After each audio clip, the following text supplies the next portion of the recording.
El gobierno rompe la regla fiscal, lo que significa que lo que quiere es endeudarse mucho más. Al romper la regla fiscal, se pasa por encima de la ley 1473 del 2011 que establece que el gobierno debe tratar de que la deuda pública no supere el 55% del PIB, ¿no? Pero este gobierno ya lo lleva en el 62.5%, o sea, lo superó ampliamente. Entonces, para que el comité de la regla fiscal no lo esté molestando, entonces decidió optar por la cláusula de escape que le permite romper la regla fiscal. Ahora, no conformes con esto, o sea, que buscan endeudarse mucho más, quieren pasar una nueva reforma tributaria. Y les recuerdo que el primer acto de este gobierno y una de las primeras cosas que le aprobaron fue la reforma tributaria en donde recaudó o buscaba recaudar 20 billones de pesos anuales. Ahora quieren pasar otra reforma tributaria para otros 19 billones de pesos anuales. Y miren, ya solo la primera reforma tributaria de Gustavo Petro casi igualaba las dos reformas tributarias de Duque. Casi la igualaba, porque las dos de Duque suman 25 billones de pesos. La de Petro sumaba 20 billones. Pero si le aprueban esta nueva reforma tributaria, que lo dudo mucho porque está muy alta, serían 39 billones de pesos. O sea, sería el presidente que más habría subido los impuestos en el país, que ya de por sí ya lo es.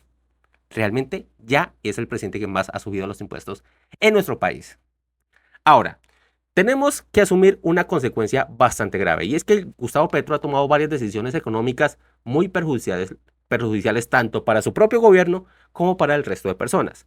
Recuerden que en 2023 él decidió cobrar de forma anticipada los impuestos del 2024, lo que obviamente infló la recaudación fiscal del 2023, pero castigó la recaudación fiscal del 2024 y es por eso que vimos que el año pasado tuvo que estar macheteando los presupuestos de los diferentes ministerios para que le alcanzara la plata porque no tenía de dónde echar mano. Ahora, como en 2025 y también hace un mesecito más o menos, firmó para que se cobrara nuevamente de forma anticipada los impuestos del 2026. Y ojo, no solo va a cobrar de forma anticipada, sino que amplió las bases para cobrar muchísimo más. Eso significa que para el próximo año difícilmente va a tener una recaudación fiscal porque ya lo habrá cobrado este año. Y es por eso, y Gustavo Petro, al ver este escenario donde el próximo año no va a tener plata, decide romper la regla fiscal y además decide pasar una reforma tributaria, porque sí o sí necesita plata para el próximo año, porque la nación no tiene plata para el 2026. Y los que van a terminar pagando eso son las personas del común, porque según el mismo Ministerio de Hacienda y el mismo segundo al mando de él, el viceministro, dicen, en esta nueva reforma tributaria vamos a tocar el IVA. No especificaron en cuánto lo van a subir, no, pero sí van a tocar el IVA para subirlo. No se sabe cuánto todavía. Van a subir el impuesto al consumo, que es el impuesto que se paga principalmente en restaurantes y demás negocios similares, pero en otros sectores también se cobra, ¿no? Van a subir el impuesto de renta y van a meterse con otras cositas por ahí para ampliarlas o crearlas, porque necesitan 19 billones de pesos adicionales. Entonces, como el gobierno se está comiendo la plata antes de tiempo, los ingresos de Ecopetrol, las utilidades más bien, no los ingresos, sino las utilidades de Ecopetrol, vienen cayendo trimestre tras trimestre desde que Ricardo Roa asumió la presidencia, lo que afecta directamente a las finanzas del país. Recuerden que Ecopetrol es la empresa más grande de Colombia y que aporta el 2% del PIB nacional. Y si la empresa que más me aporta dinero viene cayendo sus utilidades, pues me perjudica bastante. También recordemos que ha afectado directamente pues los sectores de carbón y minería, que era un ingreso importante, que pueden sacar pecho de, por ejemplo, decir que es que el turismo ya superó los ingresos, no las utilidades, los ingresos del carbón. Pero es que recuerden que a nivel tributario, el turismo no aporta lo mismo que le aportaba el carbón, que eran unas utilidades bastante grandes. Bueno, en temas de impuestos era bastante grande lo que le llegaba al gobierno. El turismo no. Por otro lado, tenemos que este gobierno saca pecho de que el desempleo le decreció. O sea, pasó del 10 algo por ciento al 8.8% y un gran logro, ¿no? Pero ya lo explicamos en un video anterior. Esto solo se debe principalmente a dos cosas. Uno, el rebusque, la informalidad, el ponerse a vender bonais o hacer cosas por cuenta propia, fue lo que más creció. 520.000 personas, más de 520.000 personas entraron en ese sector. Y recuerden que para el DANE Si usted trabaja 2 días a la semana, usted no es un desempleado, usted es una persona ocupada. Entonces, sale de las cifras de desempleo y se vuelve formalmente un trabajador, un empleado, a pesar de que usted tal vez venda Bonais 2 veces a la semana. Que no les alcance para comer, no importa, pero usted es una población ocupada.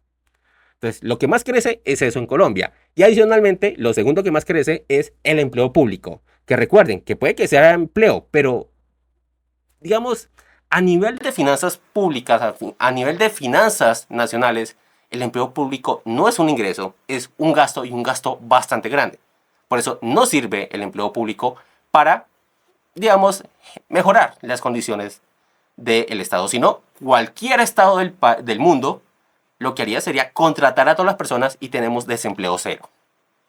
Ya, con eso solucionamos, pero no, realmente es muy perjudicial. Tener mucho empleo público es sumamente perjudicial para la economía de un país. ¿Es necesario el empleo público? Claro que sí, pero es muy perjudicial para la economía de un país. Entonces, cuando me crece la informalidad, como me ha crecido, y además me crece la nómina, porque tengo que pagarle a más empleados, ya sea de contratación directa o ya sea por prestación de servicios, que este gobierno ha usado con la prestación de servicios, contratando a diestra y siniestra. Entonces, ¿qué tenemos? Que los ingresos me disminuyen, los gastos me aumentan. Todo esto ha provocado que el gobierno nacional tenga que romper la regla fiscal. No tiene plata.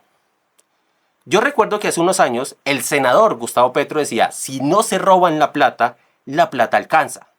Y si la plata alcanza, no tenemos que endeudarnos y además, pues no tenemos que cobrar más impuestos, no tenemos que subir la gasolina, no tenemos que hacer nada de eso.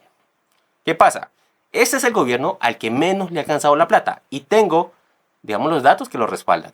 Si entramos al Ministerio de Hacienda y revisamos la deuda y además entramos al DANE, entramos diferentes organismos institucionales, vamos a sacar cifras de deuda, de PIB y de presupuesto general.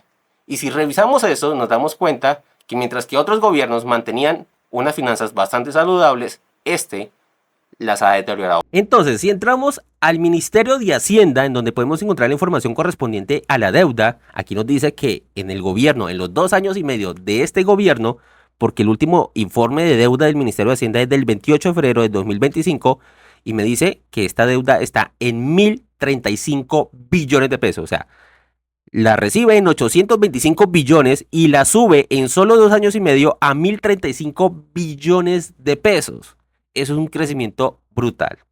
Pero es que tenemos más información. Como aquí no me permite tener información desde el 2002 y además con información que encontramos en el DANE y también en el Congreso de la República correspondiente a lo que es el presupuesto general de la nación y lo que es el PIB, vamos a ver una tabla comparativa para ver cómo ha sido el comportamiento de los últimos gobiernos. Quiero que presten atención a esta tabla. Tenemos deuda, PIB y presupuesto general. Tenemos los gobiernos que van desde el 2002 hasta el 2025, o sea, tenemos primer gobierno de Uribe con un crecimiento de la deuda de 46.1 billones de pesos. Adicionalmente tenemos que el PIB pasa de 245 a 375 billones, por ende la deuda pasa de 40,5% del PIB al 38.7%. Y así miramos, segundo gobierno de Uribe, la deuda crece en 46.7 billones, la deuda pasa entonces del 38.7% del PIB al 31.2% del PIB. O sea, la deuda en esos 2 periodos decreció respecto al PIB. Principalmente porque fue un gobierno que casi no se endeudó y además tuvo un importante crecimiento económico. Con un PIB que pasó de 245 billones a 616 billones de pesos. O sea, prácticamente se triplicó en esos 8 años. Tenemos primer gobierno de Santos, en donde la deuda crece 74 billones de pesos y el porcentaje de la deuda respecto al PIB pasa del 31.1% al 37.3%. Segundo gobierno de Santos, donde la deuda crece harto, crece 191.1 billones de pesos y el PIB también tiene un crecimiento más o menos grande, por ende la deuda pasa del 37.3% al 46.3%. De hecho, con Santos la deuda creció bastante. Tenemos gobierno de Duque, en donde la deuda pasa de 457 billones a 805 billones, o sea, la deuda crece 347 billones, el PIB pasa de 986 billones a 1.546 billones, lo que significa que la deuda pasó del 46% del PIB al 52% del PIB. Claro, esto finalizando 2022, porque en 2020 y 2021 la deuda llegó hasta el 58%.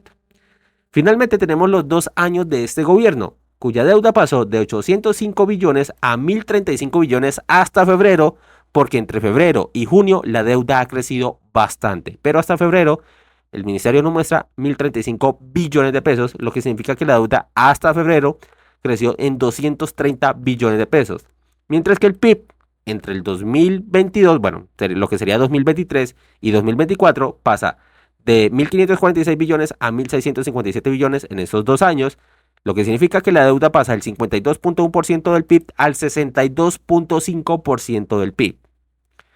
Tenemos una deuda altísima que nunca habíamos tenido, ni siquiera en los peores momentos económicos del país. Entonces, si vamos al presupuesto general, vemos que en el primer gobierno de Uribe, el presupuesto general, de hecho, disminuyó en 32 billones. En su segundo mandato, el presupuesto aumentó en 31.9 billones. Primer gobierno de Santos aumentó en 52 billones. Segundo gobierno de Santos aumentó solo en 19 billones.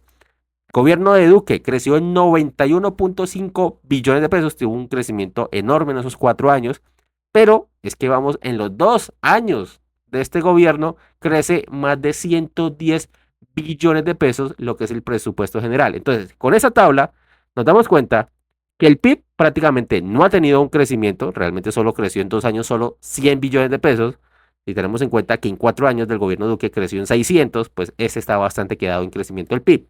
Pero eso sí, la deuda respecto al PIB ha crecido bastante, 14 puntos, perdón, 10 puntos. Y el presupuesto general tuvo un crecimiento bestial, o sea, más de 100 billones de pesos en solo 2 años. O sea, aquí Duque le creció 91 billones en 4 años. A Petro le creció más de 100 billones en solo 2 años. Toda esta información la pueden fácilmente verificar tanto en el Ministerio de Hacienda como en el DANE, como en el Congreso o en otras partes de Internet. No es nada complicado de conseguirla, por si de pronto no me creen, ¿no? Entonces tenemos un gobierno que sus finanzas no están muy bien, que digamos. Y a esto hay que sumarle lo siguiente. Recuerden que no hace mucho el gobierno sacó pecho de que la cifra de desempleo había pues disminuido bastante, ¿no? Llegando al 8.8%, pero ya lo explicamos en su momento en un video de que es que realmente esa reducción en el desempleo simplemente se dio por un aumento en el rebusque, en la informalidad, en personas que, mire, para el DANE, si usted trabaja 2 días a la semana, usted ya no es una persona desocupada, usted ya es una persona ocupada, por ende la cifra de desempleo disminuye, ¿no? Para que lo tengan presente. La informalidad aumentó en más de 520.000 personas y el segundo puesto en el crecimiento de la tasa de ocupación se debió al empleo público. Recuerden que el empleo público es un enorme gasto para la nación. Si fuera tan fácil como emplear a la gente, pues cualquier estado emplearía a todos los desempleados y tendríamos un desempleo cero y una economía pues muy buena. No, eso no se puede hacer porque es muy costoso y vuelvo digo, el empleo público no es muy bueno para la economía. Cuando hay mucho empleo público, no es bueno para la economía. Lo que sirve es el empleo privado. Entonces, al aumentar la informalidad y aumentarme los costos, porque es que tengo que pagar nómina, el Estado está dejando de recibir plata y está gastando más plata. Por otro lado, la empresa más grande del país, Ecopetrol, que le aporta el 2% del PIB al país, trimestre tras trimestre, las utilidades se le han reducido. Cada vez que presentan un informe trimestral, las utilidades han decrecido. Y eso implica menos plata para el gobierno y para sus gastos, ¿no? Por otro lado, tenemos que, debido al aumento de la informalidad, pues obviamente se pagan menos rentas, se pagan menos impuestos en general, la tributación disminuye, por ende, los ingresos de la nación disminuyen. Entonces, ¿qué tenemos? Un presidente cuyo gasto está disparado, cuya deuda está disparada y además, y como ya lo mostramos en un video anterior, recuerden que la deuda, y lo mostré con los actas del Ministerio de Hacienda, la deuda en este gobierno no solo ha sido muy alta, sino que ha sido muy costosa. Las tasas de interés que se han pagado en las deudas que ha adquirido este gobierno son el doble y hasta el triple de lo que veíamos en gobiernos anteriores. Y eso ya lo mostré en un video. Ahora, recordemos también que este gobierno ha tenido la maravillosa idea y la tuvo en el 2023 de cobrar de forma anticipada los impuestos del siguiente año. En 2023 cobró los impuestos del 2024 y por eso en 2024, y lo vimos el año pasado, no le alcanzó la plata para nada y tocó en medio del camino recortarle presupuesto a todos los ministerios, o bueno, a una buena parte de los ministerios porque no les alcanzaba la plata. Este año acaban de hacer lo mismo, han aprobado cobrar los impuestos de forma anticipada. O sea, los impuestos 2026 lo van a cobrar este 2025. Y no solo los van a cobrar de forma anticipada, sino que ampliaron la base de tributación, ¿no? De esa retención, para cobrar mucho más, para recibir mucha más plata. ¿Qué significa esto? Que el próximo año ellos no van a tener de dónde recibir plata. Los ingresos se le van a reducir bastante y los gastos van a seguir aumentando. Es por eso que rompieron la regla fiscal. Y además quieren meter la reforma tributaria, porque quieren recibir más plata de impuestos y quieren recibir más plata de bonos de deuda o de préstamos de organismos internacionales. Y eso trae como consecuencia que lo mismo que pasa con nosotros en un banco, si estamos muy endeudados, o el banco no nos presta o nos presta tasas de interés muy altas. ¿Qué significa? Que si ya de por sí a nosotros nos están cobrando una tasa de interés bastante alta en los créditos que le dan a la nación, ahora si las calificadores de riesgo y que fijo lo van a hacer con la ruptura de la regla fiscal, van a bajar la calificación y eso implica más intereses en la deuda que adquiríamos. O sea, va a ser mucho más costoso. Ya este gobierno nos endeudó de forma muy costosa a corto, pero principalmente a mediano para no pagar las platos de esos actos y a largo plazo. En unos 10, 15, 20 años vamos a pagar unos intereses altísimos de una deuda que este gobierno ha adquirido. Ahí tenemos. La regla fiscal se rompió simplemente por los malos manejos económicos y financieros de este gobierno. Por ninguna otra razón.